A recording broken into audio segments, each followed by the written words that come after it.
Welcome to CivilNet. My guest is Tsovinar Nazaryan. Welcome to CivilNet, Tsovinar. For our viewers, I want to give a very brief background and history about who you are, who your family is, and why we've asked you to come today. You are Artak Nazaryan's sister. Artak was a contracted commander of Armenia's armed forces, who on July 27, 2010, allegedly, as you were told by the armed forces, committed suicide. Since then, your family has been waging a struggle to bring the truth to the surface.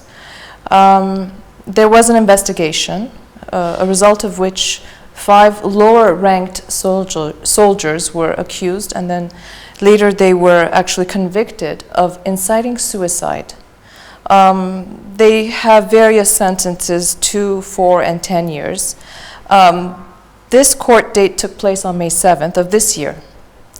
Your family has been, from the first day that you found out about this, from the processes that you've gone through,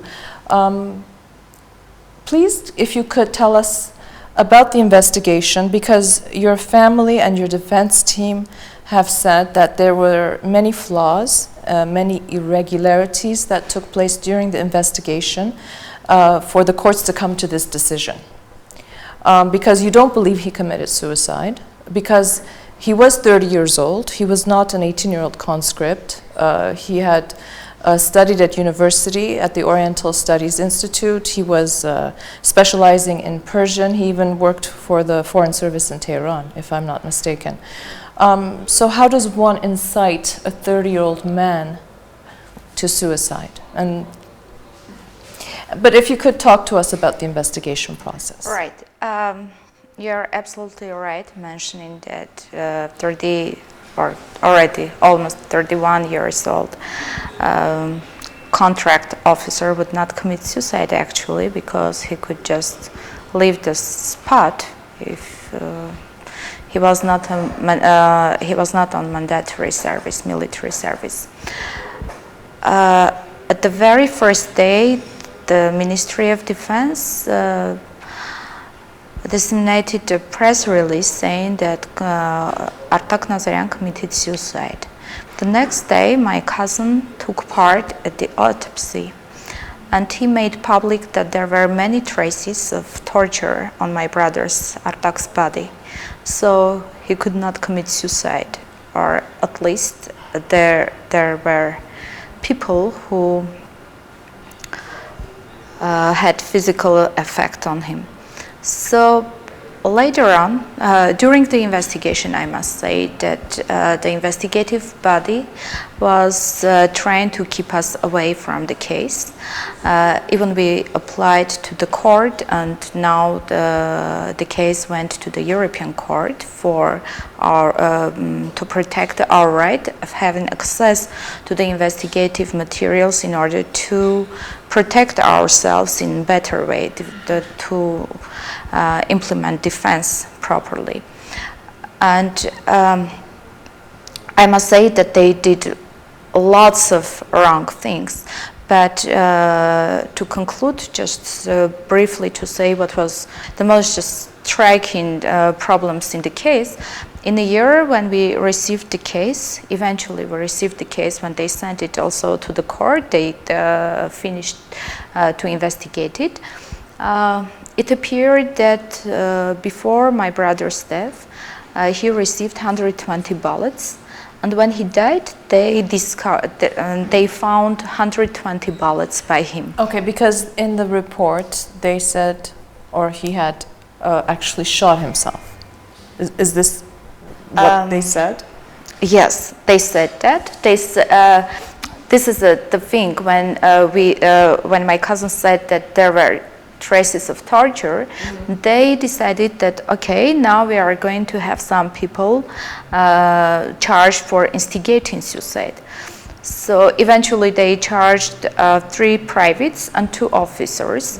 There were injuries on my brother's body, but which were in 3 time periods.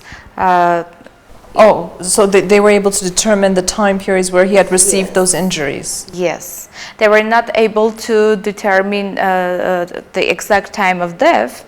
They said like 24 to 36 hours or something, but they were able to show us the time periods when the injuries happened. So they happened first category, right before death. Second category, 6 hours before his death, and the third category, 3 to 5 days before his death. This is the categories that the medical expert showed, but later he came to the court in order to neglect his own medical expertise, saying that the injuries right before his death never happened. Even if so, I must say, they say that the suicide happened early in the morning, 7:50 a.m. in the morning. But you must remember that there were traces of torture on his body 6 hours before his death. But still the investigators say that nobody touched him physically, and he has no explanation how those injuries happened on his body. Obviously, your family appealed the decision, which convicted those, as we said earlier, lower-ranking soldiers. And on August 1st, there was a court date which took place. Could you please tell us what happened? That was at the appellate court, right? The Court of Appeals. Yes, right.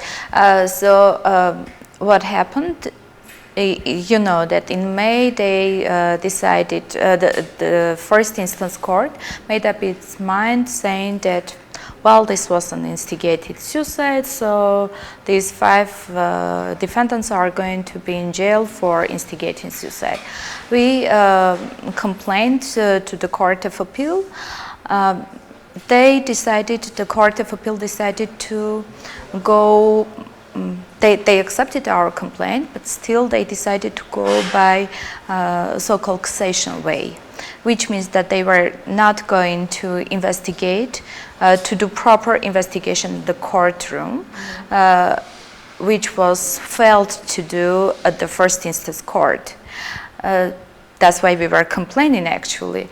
And they just listened to the parties and decided that nothing must be changed, that the first instance court is correct. Now we are going to the next steps that your family is. Yes, now we are going to apply to the Court of Cassation, and if the decision that we desire is not made, we are going to complain to the European Court, and actually we are very much determined to fight until we make sure that the justice prevails. Tsovinar, in an article you had, in an interview, you had said, "Now we will fight not only to solve my brother's murder, but also to disclose the full extent of perversion of Armenia's justice system, which is what we have actually been doing from the very beginning." And then you go on to say that even if the murder of your brother is never solved, you will continue to struggle because it is impossible to drive to despair those who have no hope. You know, in Armenia in recent years, we have had, unfortunately, several instances of men who are serving in Armenian Armed Forces who have been either killed or who have allegedly committed suicide. And oftentimes the families grieve, they talk about it, but your brother's case was somehow special in the fact that your family is so determined to bring, to give justice to his life. And not only. Why is it, do you think, that the other families are not as determined? You all share the same pain, obviously. You know, well, there were actually families who were fighting for justice, but they were never heard. There were 3-4 parents protesting at the government, and no one was covering them. After my brother's death, my mother joined them, and as far as I think because I was a journalist and many people knew me and many people was in shock, a friend of mine and a good writer, Hrant Abrahamyan, wrote that it seems that now it may happen to every one of us. So now it is so close. If it happens to Tsovinar, it can happen to us. Yes. So it was very close and people felt very attached to the story. So they started to cover, they started to write. And later, months later, the group called Armenian Reality, civic initiative, was launched at the Reva Forum. And actually, we tried to gather all these stories. We tried to support families who suffer the same stories. And these people who were fighting were joined by other people, by new people, unfortunately, who are eager to fight. But you know, this is again problem of the Armenian corrupted justice and corrupted political situation. People are easily scared and easily silenced. I know the methods of the prosecutors who may and investigators, and they may say that, you know, your son was gay, so, and the family may say, oh, please don't tell anybody, you just shut the case in order.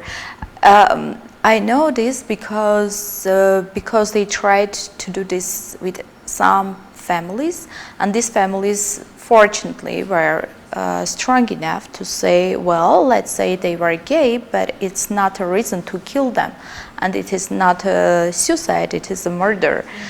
So the problem is that they put blame on the victim too, not only the people who are charged, but also on the victims. And the families are trained to, some people maybe they just want to live their life with their grief, with their loneliness, you know. I can say why. Most people are just simple people who live, regular people living in villages. Many of them are poor and they cannot come to Yerevan to pursue their rights. You know. That's right. Yeah, but when we do like big protests, they join us. Many join us. They do join, yeah. Well, Tsovinar, I would like to thank you for taking the time to come and speak to us about your brother's case. I really don't know what to say in terms of, obviously, it's a tragedy what happened, but the fact that your family and that you yourself have been on the forefront of trying to seek justice, not only for your brother, but for all cases in the army, and hopefully it will serve as an example for other families. Hopefully we won't have any more deaths, but you know, life brings us, you know, the kinds of things we don't want to often see. But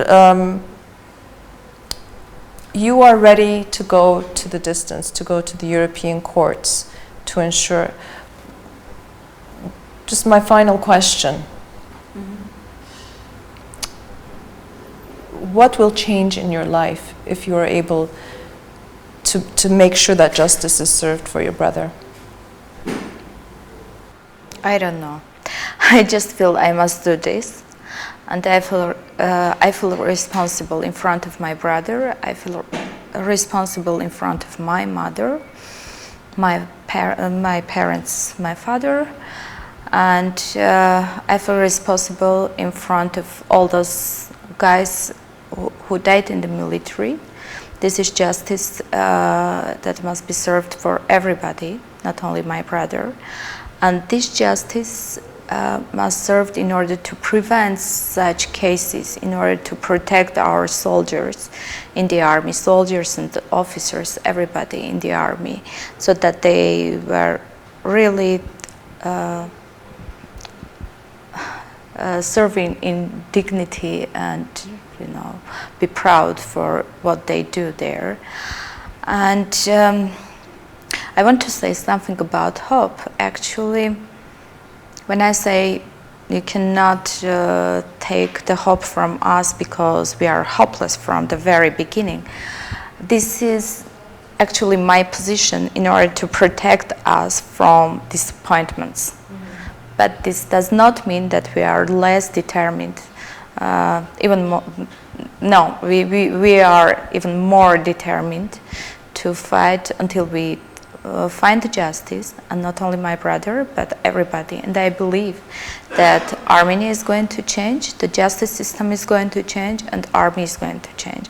This is a very difficult, very hard and long path, but people must start in order to reach the end of the path. Otherwise, nothing will change. Right, and I think that's the message, is that so that our sons and brothers can serve with dignity and pride. Thank you, Tsovinar Nazaryan. Thank you to Maria.